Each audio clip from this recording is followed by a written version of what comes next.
Ok, petit VDI numéro 3, donc on va parler aujourd'hui des craintes et des peurs. Donc pour rappel, il y a toujours une vidéo de moins de 2 minutes sur Instagram et une vidéo un petit peu plus longue où j'élargis sur YouTube avec moins de montage. Ce sera parfois peut-être des vlogs, parfois juste là en mode je parle.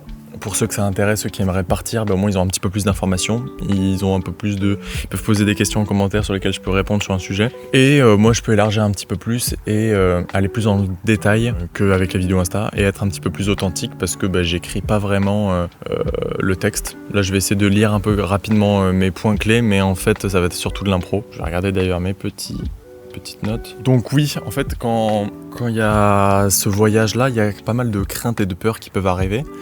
Est-ce que je vais arriver à faire tout ça? Est-ce que je vais réussir à tenir financièrement? Est-ce que ça va pas être trop dur aussi de quitter toute la situation familiale, les amis, toute la société dans laquelle tu vis avec...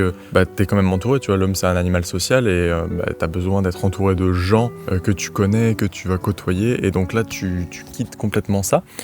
Et il y a aussi ce truc de, économiquement, ouais, est-ce que tu vas réussir à tenir, tu vois, t'es dans un autre pays, est-ce que tu vas pas rester coincé aussi dans un autre pays? Donc t'as plein de questions qui peuvent arriver, et c'est de comment les surpasser pour pouvoir partir, pour pouvoir vivre ton projet. Donc il faut toujours essayer, je pense, d'anticiper un petit peu si t'es quelqu'un d'anxieux et que ça stresse, de prévoir les choses. Par exemple, sur le truc de est-ce que je vais rester coincé dans un pays, est-ce que ça va être de la galère financièrement, essaie de te mettre des caps, des comptes de secours, genre par exemple un compte où tu as 1000 balles de secours, tu vois, un autre compte spécialement où tu pars pour ton voyage avec 2 ou 3 000 euros, et pour ton retour à la métropole, à ta vie normale entre guillemets, si tu as envie d'avoir un retour, d'avoir des sous encore de côté pour ce retour-là. Et de vraiment compartimenter, de dire j'ai des sous de secours, j'ai des sous pour le voyage et j'ai des sous pour plus tard si jamais j'ai besoin de revenir en France et d'acheter une voiture ou je sais quoi. Ensuite, c'était quoi l'autre point? Je m'en rappelle plus. Réfléchis. Je sais plus.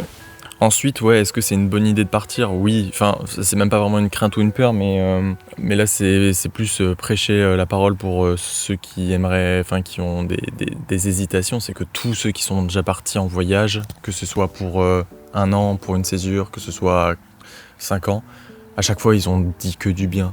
Et ceux qui sont pas partis, ils peuvent pas vraiment te donner leur avis sur le fait de partir parce qu'ils sont pas partis, ils ont pas essayé de partir plusieurs mois dans un pays étranger dans lequel tu connais pas la culture, tu connais pas la langue, et de pas partir en mode touriste dans un hôtel all inclusive ou un Airbnb, mais là vraiment d'être avec les locaux, de travailler avec les locaux, soit avec un job par exemple en tant que serveur où tu vas pouvoir côtoyer des locaux, ou alors avec du volontariat ou du woofing où tu vas être directement dans des fermes, aussi des gîtes qui ont besoin d'aide, ou des locaux, des particuliers qui ont besoin d'aide pour de la rénovation, des trucs comme ça.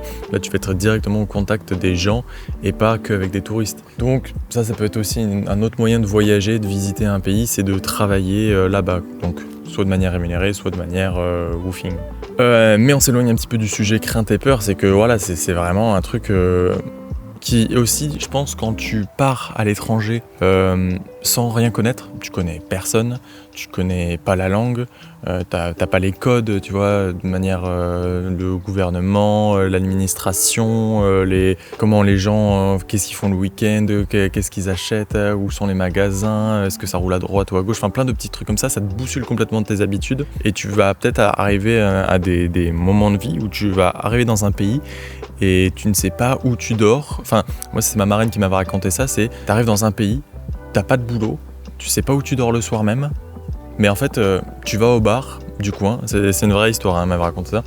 Tu vas au bar du coin, tu prends une bière, et puis t'as un gars qui vient et qui dit tu cherches du boulot, et en fait juste aller boire une bière dans un bar ton premier jour d'arrivée, et en fait tu trouves du boulot, et puis petit à petit tu vas dormir en fait le premier soir dans une auberge de jeunesse, le temps de trouver un appartement, et en fait tu vas louer un appartement, et là-bas les papiers sont beaucoup plus fins, je dis là-bas, je pense souvent à l'Australie, Nouvelle-Zélande, de ce qu'on m'a dit, où en fait Les papiers, c'est beaucoup plus facile à avoir, de créer un compte bancaire, d'avoir un numéro d'identité fiscale. Donc en fait, il y a toujours des solutions. Et si on est motivé, qu'on se bouge un peu le cul, en vrai, je pense qu'il y aura moyen de faire ce qu'on veut, quoi.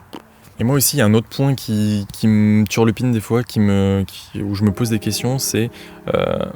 là, moi, j'ai 21 ans et des fois, tu te dis, est-ce que c'est pas aussi le moment, tu vois, là, entre 20 et 30 ans, Donc, oui, on sait que c'est le moment de vivre et de profiter de sa jeunesse et tout, mais aussi un peu ce truc de, est-ce qu'il faudrait pas, plutôt que partir, est-ce qu'il faudrait pas commencer un peu à bosser pour ta retraite, à bosser pour acheter une voiture, pour acheter une maison, pour avoir une situation stable et tout ça. Et en fait, parce que moi je me dis que je peux partir 1 an, mais que je peux aussi partir 7 ou 8 ans, j'en ai strictement aucune idée. Et du coup c'est un peu stressant de se dire, pendant que d'autres, c'est toujours de la comparaison, mais pendant que d'autres vont acheter leur première maison, vont peut-être avoir une situation où ils sont bien financièrement et tout ça, moi en fait je vais peut-être revenir en France et vouloir m'installer dans 7 ans avec 5000 balles de côté et j'aurais rien du tout, quoi.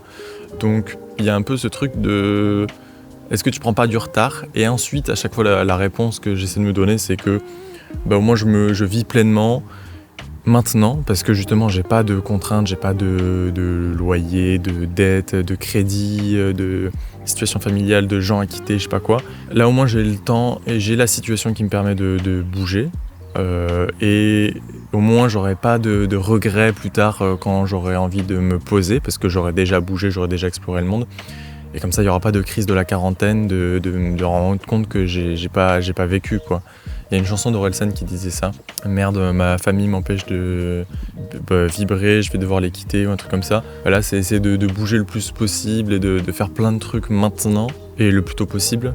Bon, là, moi, j'ai de la chance d'avoir arrêté au bout d'un bac+3. Mais il y en a, ils vont jusqu'à un bac+5, bac+8. Et tu te retrouves à 26 ans. Est-ce que tu bouges ou est-ce que tu veux commencer à fonder une famille, je sais pas quoi. Voilà.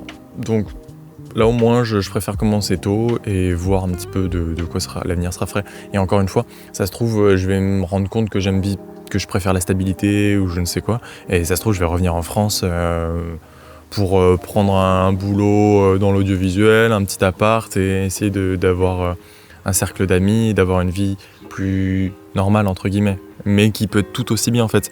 Je pense qu'il faut juste choisir la vie qui nous convient le plus. Mais par contre, ce qui est embêtant, c'est quand on est dans une vie qui nous convient pas absolument, mais qu'on n'essaye pas d'en sortir. Ça, c'est peut-être plus embêtant.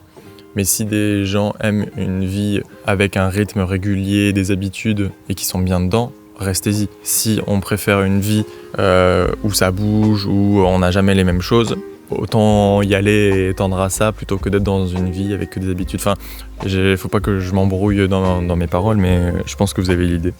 En tout cas, moi je suis encore partagé parce que j'aime bien aussi un rythme avec des habitudes et tout ça, mais en même temps je sais que j'ai envie de beaucoup bouger. Donc là au moins j'ai testé un petit peu le rythme avec les habitudes, le rythme scolaire, tout ça, où tu te lèves tous les matins à la même heure pour les faire à peu près les mêmes choses. Là je vais essayer le complet inverse et ensuite on verra. Et du coup quelques petites news dans cet épisode. Là je suis en Bretagne chez mes grands-parents et j'ai trouvé les premiers endroits où je vais aller à La Réunion. Donc je serai chez une dame début octobre pour l'aider pour sa maison.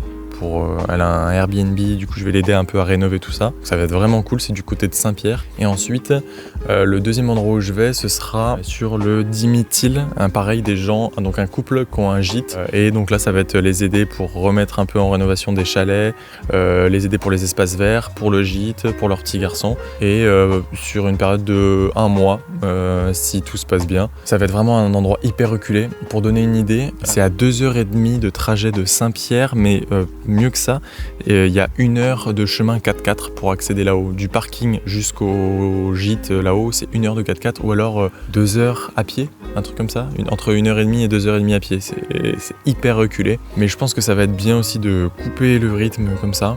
Complètement être reculé dans la montagne réunionnaise, ça peut être trop bien.